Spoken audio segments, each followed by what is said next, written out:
Welcome to this special episode of What's Crap on WhatsApp, the voice note show that investigates the crap shared in your WhatsApp groups.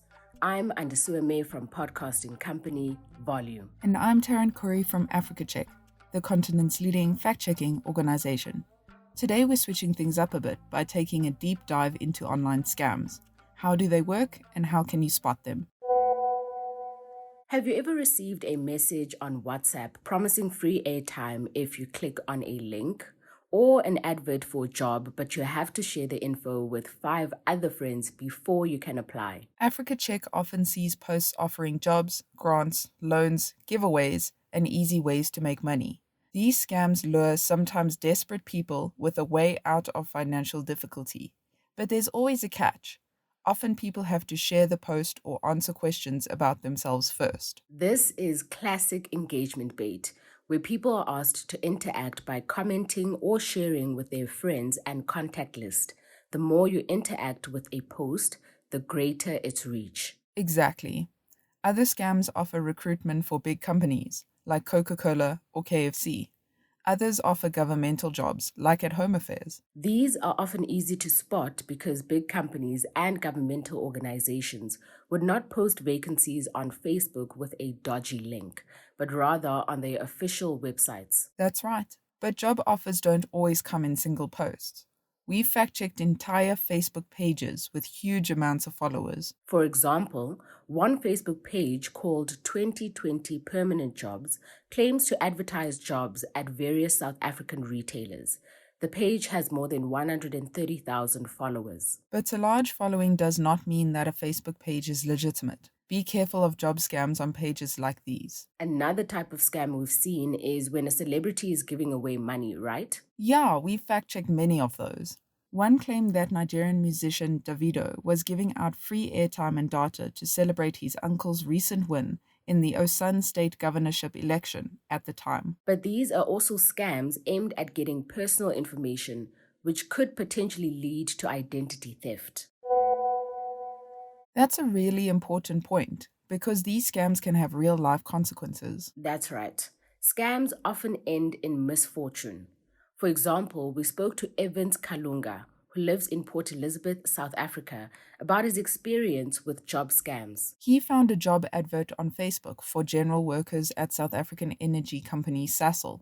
But oddly, the post required those interested in applying to comment on it. So, Kalunga posted a comment and waited hopefully. That was the last he would hear of it, even though the page remained active. There was no response. They have not come back to me. I can just see other people commenting also, he told Africa Check. What he didn't know was that the job advert was part of an elaborate online scam targeting South Africa's unemployed. Often, these job posts do not directly link to a job portal or employment website. Instead, they lead to basic looking web pages.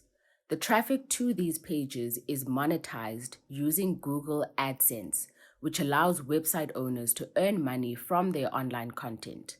So that is the end game for most of these scammers. Clicks equal money. Exactly. But job seekers aren't the only ones who can fall prey to online scams. In a cruel twist of irony, one of our own fact-checkers recently almost fell victim to a scam. She was approached by the scammer at a particularly stressful time in her life. This made the scam more difficult to spot. It began with an email from a magazine called World Leaders. They asked to feature her as part of an article they were doing on 5 successful Black women. The problem was that she had earlier received a similar request on professional networking website LinkedIn from a reputable media organization that wanted to profile a number of Black women professionals as part of their Women's Month special edition. I mistakenly assumed the email was from the same media organization that had approached me on LinkedIn, she said. She did a quick check and skimmed through the magazine's website. Some of the cover stories featured actual business people who had clearly been interviewed, but skim reading led her to miss out on details that should have been immediate red flags. Shortly after agreeing to be interviewed, she received an invoice for 2,000 US dollars, roughly 32,000 rands. This is when alarm bells started to go off. No genuine publication would require someone to pay for an interview. That's when she decided to do some more digging into the magazine. She found the articles on the website were of a very questionable standard, and none of the people supposedly working for the magazine seemed to exist. Lessons learned?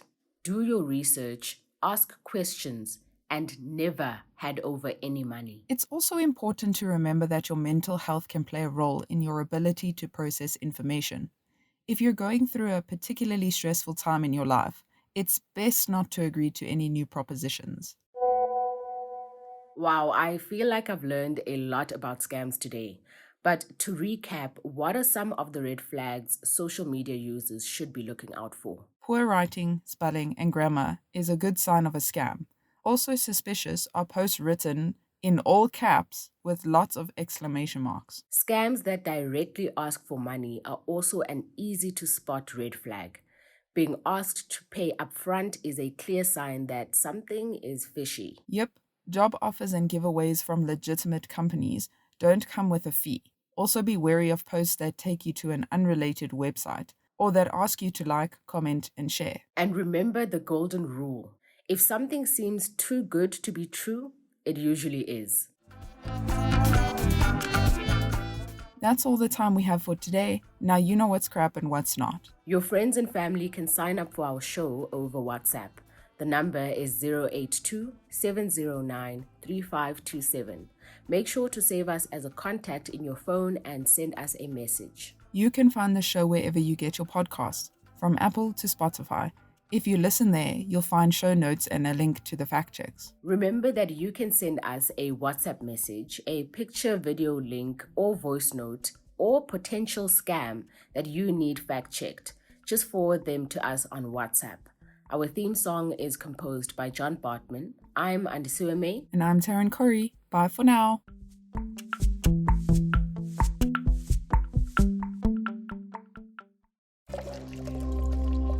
Volume.